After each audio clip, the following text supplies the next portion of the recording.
पूज्य बापू श्री की 15वीं जयंती पर हृदय से पुण्यतिथि पर बापू जी को हृदय से नमन करते हुए पूज्य बाबा जी के चरणों में प्रणाम, सभी संतों को प्रणाम करते हुए आप सब संतों को प्रणाम। सुंदर दो पंक्तियों के अपनी बात को संतों का संदेश, या यूं समझ लीजिए कि पूज्य बापू जी का ही संदेश।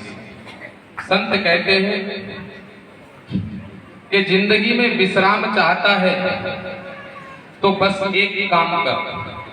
जिंदगी में काम चाहता है तो बस एक काम कर, आ राम की शरण में और राम राम कर।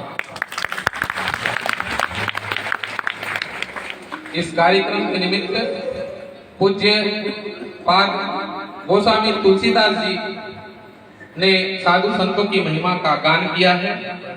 एक रामचरितमानस में बड़ी सुंदर चौपाई आती है।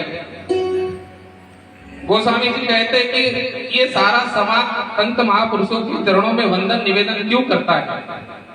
आखिर क्या कारण है, क्या विशेषता है कि हम संत महापुरुषों के सानिध्य में रह करके उनकी हर बात को स्वीकार करते हैं, सिरोधार्य करते हैं? इस पर गोस्वामी तुलसीदास जी महाराज कहते हैं,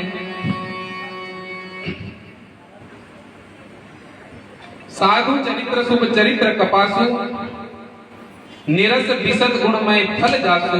और आगे बहुत सुंदर उन्होंने कहा कि जो सहे दुख पर छिद्र दुरावा, बंधनीय जेहि जग जस पावा। जो दूसरों के दर्द को, दूसरों के दुख को देखकर दुखी होता है, पर दुख द्रवई संत पुनीता।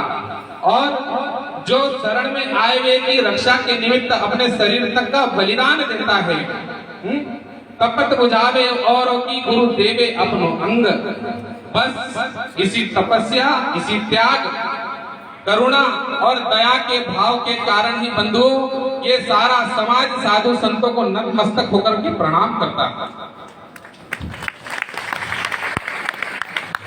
पूज्य गुरुदेव, मेरे गुरुदेव आए हैं, उनके चरणों में प्रणाम।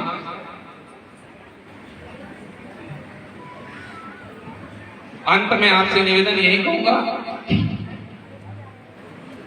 कि जिंदगी में ऊंचा उठने के लिए पंखों की जरूरत केवल पक्षियों को होती है। जिंदगी में ऊंचा उठने के लिए पंखों की जरूरत केवल पक्षियों को होती है। महाराज, मनुष्य तो जितना नम्रता से झुकता है उतना ही ऊंचा उठता है। यदि शब्दों के साथ में पूज्य बापू जी के पावन चरणों में प्रणाम करते हुए, बाबा जी के चरणों में प्रणाम, उपस्थित सभी संत महापुरुषों के चरणों में प्रणाम करते हुए अपनी वाणी को विराम। आप सभी को जय श्री कृष्ण, जय जय श्री राम।